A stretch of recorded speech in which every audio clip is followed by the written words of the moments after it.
Assalamualaikum warahmatullahi wabarakatuh.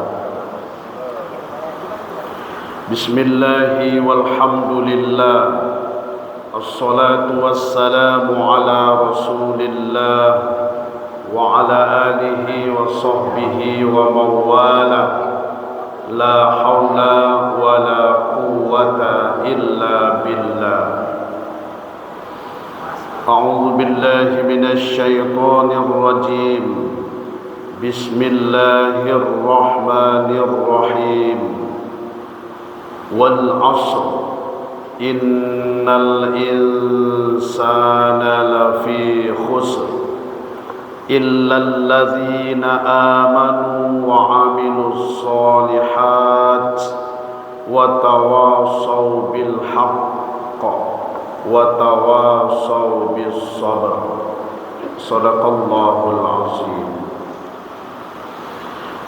Bapak Ibu jamaah zuhur Masjid Taqwa Muhammadiyah Sumatera Barat yang dirahmati oleh Allah Subhanahu wa taala. Sambil menunggu saudara kita yang sedang bersuci atau dalam perjalanan, kita saling tawasau bil haq wa tawasau bis sabr.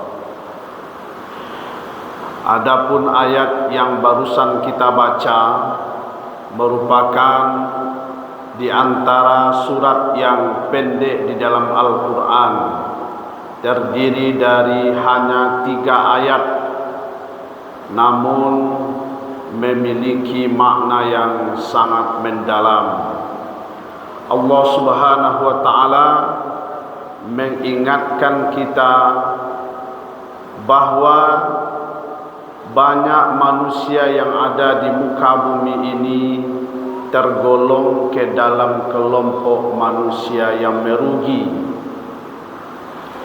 Diawali oleh Allah Subhanahu wa taala ayat 1 dengan sebuah sumpah. Allah Subhanahu wa taala bersumpah dengan menggunakan kalimat waktu. Wal 'ashr, demi masa, demi waktu asar. Innal insana lafi khusr, sesungguhnya manusia itu berada di dalam kerugian. Sangat jelas Allah sebutkan banyak sekali manusia yang ada di muka bumi ini yang hidupnya merugi. Rugi dalam artian bukan secara materi. Kenapa mereka itu rugi? Karena manusia banyak yang tidak memanfaatkan waktu dengan sebaik-baiknya. Banyak manusia yang tidak menggunakan waktu dengan sesungguhnya. Allah Subhanahu wa taala sudah memberikan waktu yang sama kepada kita. Dalam sehari sama-sama 24 jam. Dalam sebulan sama-sama 30 hari. Semuanya sama. Namun manusia yang mengisi waktu itu berbeda. Ada yang mengisi waktu itu hanya dengan bermalas-malas, dengan bersantai ria. Waktu terus berjalan, jam terus berputar, matahari terus bergerak. Ada juga manusia yang mengisi hari demi harinya untuk beribadah kepada Allah Subhanahu wa taala. Waktunya pun terus berputar, jamnya pun terus bergerak.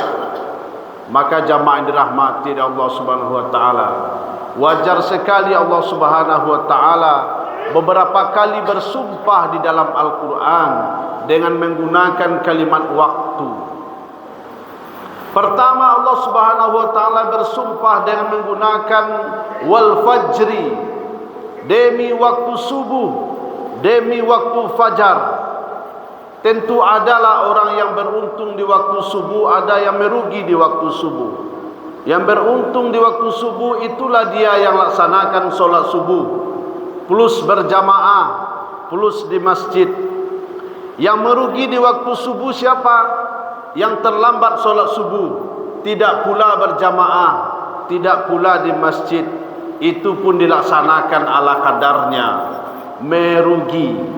Padahal waktu subuh pagi tadi sama-sama diberikan oleh Allah waktunya sekian. Tapi ada yang menggunakannya untuk berjamaah, ada yang tidak menggunakannya untuk berjamaah. Yang menggunakan untuk berjamaah subuh, beruntunglah dia. Yang tidak menggunakannya, merugilah dia. Kemudian Allah Subhanahu wa taala kembali bersumpah dengan menggunakan kalimat waktu yang kedua, wadduha, demi waktu duha. Ada yang beruntung di waktu duha, ada pula yang merugi. Yang beruntung di waktu duha pagi tadi tentu dia laksanakan solat duha. Sesibuk apapun dia tetap solat duha. Tapi yang merugi di waktu duha adalah yang pagi tadi tidak solat duha, yang menganggap itu kan sunat, itu kan sunat, besok bisa ya, maaf nak bisa, kini besok bisa. Ada yang meremeh-remehkan begitu. Kemudian matahari kembali naik, Allah bersumpah kembali dengan menggunakan kalimat waktu wan nahari, demi waktu siang.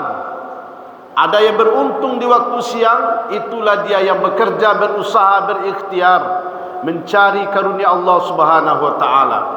Tapi ada yang merugi di waktu siang, bersantai-santai, bermalas-malas, tidak mau bekerja, ataupun bekerja hanya ala kadarnya saja.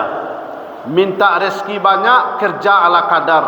Mana mungkin usaha minimal, minta hasil maksimal. Tidak mungkin begitu jamaah rahimakumullah. Maka ada yang beruntung di waktu siang, ada yang merugi di waktu siang. Allah bersumpah dengan waktu siang wan nahar. Matahari turun, Allah Subhanahu wa taala kembali bersumpah wal asri, demi waktu asar. Ada yang merugi di waktu asar, ada pula yang beruntung di waktu asar.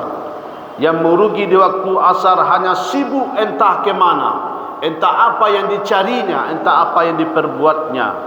Sementara yang beruntung di waktu asar, dia tetap beribadah kepada Allah Subhanahu wa taala.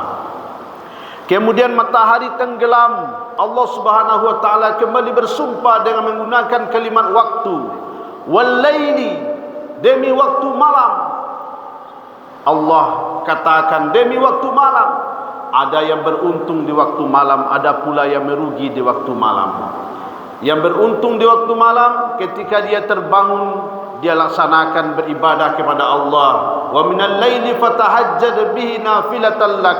Dia melaksanakan solat malam. Yang merugi di waktu malam, dia tetap terbangun malam tapi tidak melaksanakan ibadah apapun. Maka jamaah rahimakumullah, begitulah Allah Subhanahu wa taala bersumpah dengan menggunakan kalimat waktu. Seperti perjalanan matahari tadi, pagi terbit, kemudian siang, sore, kemudian matahari tenggelam. Begitu pula lah kehidupan kita ini Bapak jamaah rahimakumullah. Kehidupan kita ini perjalanannya seperti perjalanan matahari.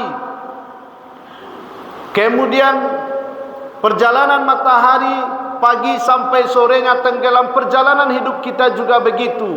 Lahir jadi bayi, kemudian jadi anak-anak, kemudian jadi remaja, kemudian dewasa, kemudian tua, kemudian lansia, terakhir innalillah. Begitulah perjalanan hidup kita ini. Maka pertanyaannya adalah, di mana posisi kita hari ini? Apakah posisi kita di waktu zuhur? Apakah di waktu asar? Apakah mungkin sebentar lagi matahari akan tenggelam dan kita pasti meninggalkan dunia ini? Maka jamaah rahimakumullah, di penghujung tahun 2023 ini, mari kita semua sama-sama mengintrospeksi diri ini. Hari ini adalah hari Kamis terakhir tahun 2023, dan Kamis besok kita sudah berada di tahun 2024. Maka jamaah rahimakumullah, orang beriman yang baik adalah orang beriman yang melakukan muhasabah. Hasibu anfusakum qabla an tuhasabu. Dia menghisap, dia menghitung dirinya sebelum nanti dia akan diperhitungkan di sisi Allah Subhanahu wa taala. Jamaah rahimakumullah, apa yang perlu kita muhasabah? Minimal dari sisi ibadah kita. Dari segi ibadah kita perlu kita muhasabah, perlu kita hitung. Toh selama seminggu ini berapa kali saya tilawatil Quran? Dari Kamis kemarin sampai Kamis ini berapa halaman kita baca Quran?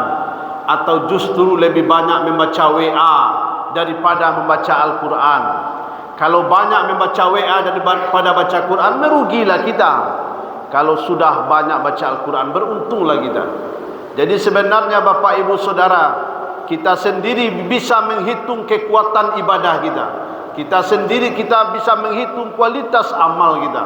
Seberapa banyak amal yang kita lakukan. Atau justru mungkin kelalaian yang lebih banyak kita kerjakan.